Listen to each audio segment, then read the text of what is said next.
In primetime news this evening, Privy Council to hand down ruling in Vibes Cartel's murder appeal earlier than expected.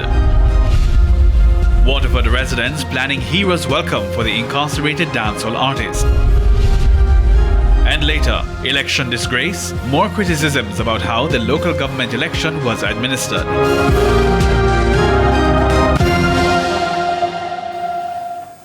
Good evening and welcome to Primetime News. A special welcome to our viewers on TVJ International, that's in the Cayman Islands. And if you're watching online at onespotmedia.com, I'm Herman Green. And I'm Kalisha Williams with a preview of what's to come in the financial week. Here's Javon Keys.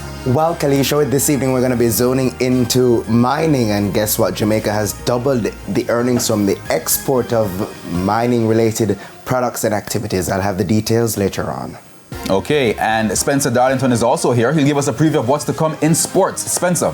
Thank you, Herman. Well, Jamaica's women remain unbeaten after 3 games at the regional Super 50 cricket tournament. We'll give you the details on that and more in Primetime Sports later. And Romain is also here with what's to come in the weather. Fairly quiet conditions are expected for most of the island for the next few days. We're not expecting significant activity until the middle of next week. Okay, now there's also sports commentary and E-Prime in the newscast. But before the break, here's our feedback question. This evening, we're asking what strategies can be implemented to ensure sustainable and inclusive empowerment of women. Now you can share your comments online. Log on to facebook.com/televisionjamaica or on X at TVJ News Center. Please stay with us. Primetime News returns right after this break.